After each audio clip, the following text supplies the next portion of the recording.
اور یہ مال دنیا بھی اور مال دنیا کے ساتھ ساتھ جس قسم کی طلب جس کی ہے اس کی طلب کو جانتے بھی ہیں بادہ ظرف قداخار دے کر وہ اس طلب کے مطابق اسے نوازتے بھی ہیں. جو جس علم کا طالب آتا ہے اسے وہ علم بھی عطا کرتے ہیں. یعنی اگر ہم آپ کے اس حلقہ درس کو دیکھیں تو میں نے جب ان چیزوں کو غور کے ساتھ پڑھا 20 علوم ایک ہی وقت میں پڑھنے والے لوگ آتے ہیں. یعنی ایک طرف علم فقہ، ایک طرف علم شریعت، علم حدیث، تفسیر قرآن پڑھی جا رہی ہے، دوسری طرف کوئی طب کا طالب علم آتا ہے. اور خصوصاً جابر بن حیان جب آتے تھے تو آپ انہیں لے کر الگ چلے جاتے تھے اور بالکل حلقہ درس سے الگ بیٹھ کر اور ان سے وہ خاص کلام کرتے تھے جس قسم کا ذہن رسا اللہ نے ان کو عطا کیا تھا. ان کے سامنے وہ سارے فزکس کیمسٹری کی آپ باتیں کرتے سمجھاتے اور وہ آپ سے اکتساب فیض کرنے کے بعد یعنی وہ ایک اتنا بڑا نام ہے کہ اس میں باقی سارے بہت سے نام جو ہیں وہ اس کے بعد آ جاتے ہیں ضمن میں. اتنا بڑا نام ہے سائنسی دنیا میں اور جس کو ہر علم جو ہے آپ نے عطا فرمایا اور جیسی طلب تھی بقدر ظرف جیسا کسی کو عطا فرمایا. جی بشارت لاسٹ کمنٹ آپ کا. غازی صاحب آپ کے حوالے سے کہ آپ کے اسی روحانی مقام کے والے سے اور صفت کن کے والے سے ایک بات کہ حضرت لیث بن سعد جو بہت بڑے محدث ہیں وہ فرماتے ہیں کہ میں نے ایک شخص کو دیکھا جو پہاڑ پہ بیٹھا ہے جبل ابو قبیس پر اور یا رب کہہ کر اپنے رب کو پکار رہا ہے اور پھر اس خواہش کا اظہار کرتا ہے کہ مجھے انگور پسند ہے، انگور عطا کیجئے. غیب سے ایک طباق پیش کیا جاتا ہے، پھر لباس طلب کیا تو لباس آ گیا. فرماتے میں ان کے پیچھے چلا اور میں جاننا چاہتا تھا کہ یہ کون ہے. ایک شخص راستے میں ملا، اس نے کہا کہ اے رسول اللہ کے بیٹے آپ یہ اپنا لباس مجھے عطا کر دیں، تو آپ نے اسے عطا کر دیا. پھر مجھے یہ بات سمجھ آئی کہ یہ حضور صلی اللہ علیہ وسلم کی اولاد ہیں، امام جعفر صادق ہیں. تو اس بات سے کہ وہ جو صفت کن کا مظہر تھے اور دوسری بات کہ جو فراست مومنانہ اللہ تعالیٰ نے آپ کو عطا کی تھی وہ اپنی مثالات تھی. بہت شکریہ بشارت آپ کا بھی، پیر صاحب آپ کا، ڈاکٹر نظامی صاحب آپ کا. ناظرین کرام درود پاک کا وقفہ سنتے ہیں، پڑھتے ہیں، ہمارے ساتھ رہیے گا.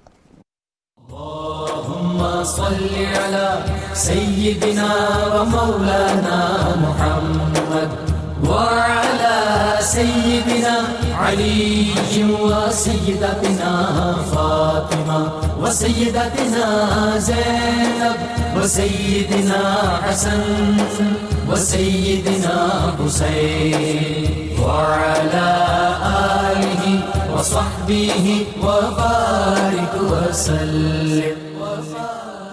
اللهم صل على سيدنا ومولانا محمد وعلى سيدنا علي وسيدتنا فاطمة وسيدتنا زينب وسيدنا حسن وسيدنا حسين وعلى